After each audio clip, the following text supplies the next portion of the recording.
Title: Whispers in the Winter Palace, The Enigma of Rasputin. 1. The Mystic of Siberia. Gather round, young listeners, and let me transport you to a place where the ground is blanketed with snow for most of the year, where the nights are long and the northern lights dance across the sky. This magical place is Siberia, and it's here that our story begins. Deep within the Siberian forests, where trees stand tall, like ancient guards and rivers snake their frozen paths, there was a man named Rasputin. Now, Rasputin wasn't like you and me. He was tall, with wild hair, and a beard that looked like it hadn't seen a comb in years. But it was his eyes that were most captivating. They seemed to hold secrets and mysteries of ages gone by. Whispers in the villages spoke of this man with an almost magical aura. Some said he could heal with just a touch, others claimed he could predict the future. And while not everyone believed these tales, those who met Rasputin felt an unmistakable energy around him. Young Masha, a girl from a neighboring village, once fell terribly ill. Her parents tried everything, from doctors to local remedies. One day, a stranger suggested, "Why not seek Rasputin? They say he has healing hands." Desperate and willing to try anything, Masha's parents took her to the mystic. To their astonishment, after spending an afternoon with Rasputin, filled with chants, prayers, and curious rituals, Masha began to recover. By the next morning, she was laughing and playing, as if she'd never been sick. Word spread like wildfire. From village to village, tales of Rasputin's miraculous abilities traveled. But with fame also came questions: who was this man? Was he truly blessed with divine powers? Or was there something more to his story? So as the snow continued to fall and the wolves howled in the distance, the legend of the Siberian mystic named Rasputin began to grow, setting the stage for an incredible journey that would lead him far from the icy plains of Siberia. 2. The Call from the Palace. All right, kids, as the days grew colder, Rasputin's reputation reached places he couldn't even imagine. Far from the snow-covered Siberian villages, there was a grand city named St. Petersburg, where magnificent palaces stood tall, and golden domes sparkled under the sun. In one of these palaces lived Tsar Nicholas I, the Emperor of all Russia, and his beautiful wife, Tsarina Alexandra. They were the most powerful couple in the vast Russian Empire, but they had a secret sorrow. Their only son, young Alexei, was terribly sick. He had a rare disease that made his blood unable to clot. A simple bruise could be dangerous for him. Having heard tales of Rasputin's mystical abilities, desperate Tsarina decided to send for him. "Bring the healer from Siberia," she instructed her aides. She hoped, with all her heart, that this mysterious man might hold the cure for her precious son. Rasputin, still unaware of the royal summons, had a dream one night. He saw himself in a splendid room, with tall candles and shiny chandeliers. And there, lying on a golden bed, was a young boy looking weak, but with hope in his eyes. Rasputin woke up with a feeling that he was destined for something bigger. Soon after, royal messengers arrived at Rasputin's village, extending the royal invitation. And so, the Siberian mystic embarked on a journey from his simple hut to the heart of the Russian Empire, completely unaware of the whirlwind of events that awaited him. 3. At the heart of power. With every step Rasputin took towards the grand city of St. Petersburg, whispers grew louder. Who is this stranger from Siberia? Can he really heal the Tsarevich? What magic does he hold? But amidst all the gossip, Rasputin remained calm, often seen with his eyes closed, deep in meditation. As he entered the Tsar's palace, he couldn't help but marvel at its beauty. Golden walls, intricate paintings, and sparkling jewels adorned every corner. The most captivating sight was young Alexei, the boy from his dream, looking just as fragile. Upon their first meeting, the Tsarina watched closely. She noticed how Rasputin held Alexei's hand, whispered soothing words, and sang soft lullabies. The entire room seemed to be engulfed in a warm, healing glow. And as the hours passed, Alexei's pain seemed to lessen, and his spirits lifted.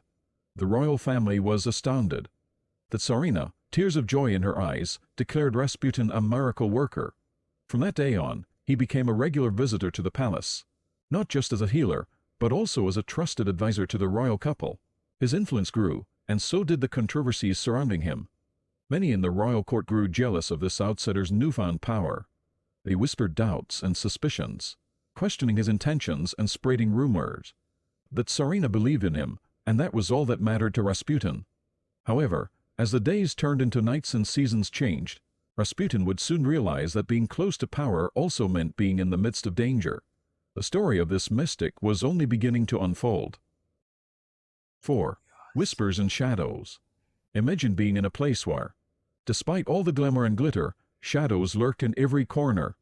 That was Rasputin's life in the palace. As his influence grew, so did the number of eyes watching him, some with awe and others with suspicion. Many nobles in the royal court didn't trust Rasputin. How can a simple Siberian hold such sway over our Tsarina?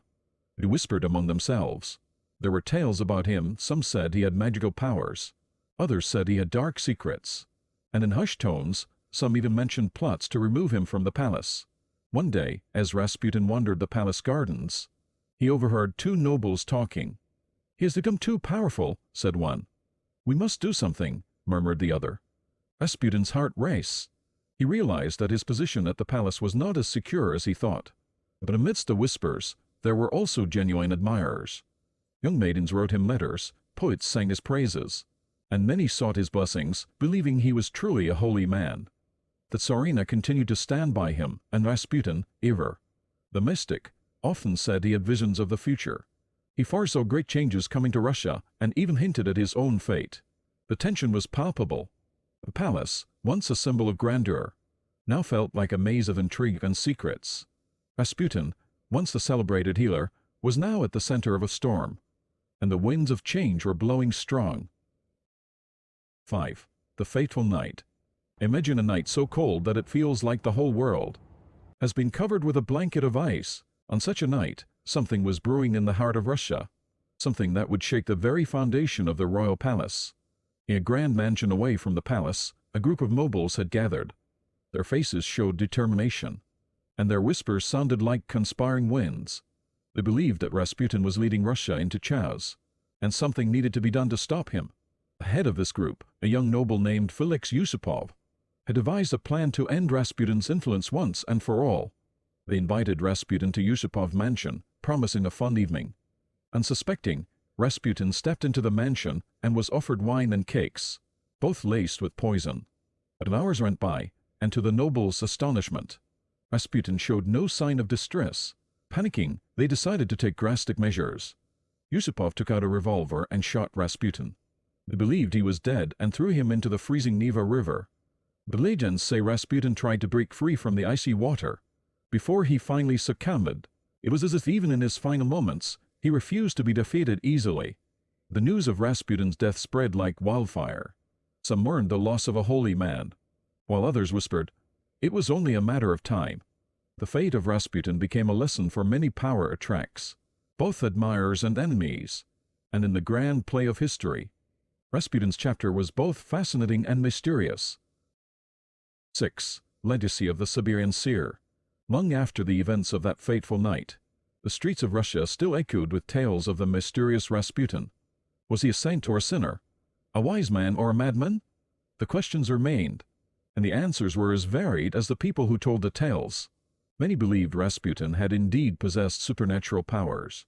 They whispered of sick people who'd been miraculously healed after a mere touch or prayer from him. Some said his eyes held a deep wisdom, revealing a man connected to realms beyond human comprehension. On the other hand, many historians tried to unravel the true nature of his relationship with the royal family. They delved deep into letters, journals, and testimonies. It seemed Rasputin, with all his quirks and eccentricities, had genuinely cared about the Romanovs, especially young Alexei, whom he had comforted during his most painful moments. But beyond his actions and his controversies, Rasputin left behind an undeniable legacy. He became a symbol of the dangers of unchecked power and the fine line between faith and fanaticism. Today, in the heart of Russia, if you wander through the halls of history, you might come across paintings and portraits of Rasputin. His penetrating eyes still seem to hold secrets. Children who hear his story often feel a shiver down their spine. Yet they lean in, eager to know more. For in the end, the story of Rasputin isn't just about one man.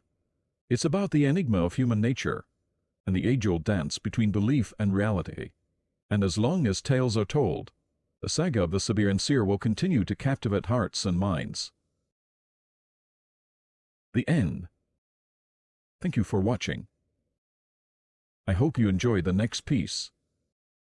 Please give a like and subscribe.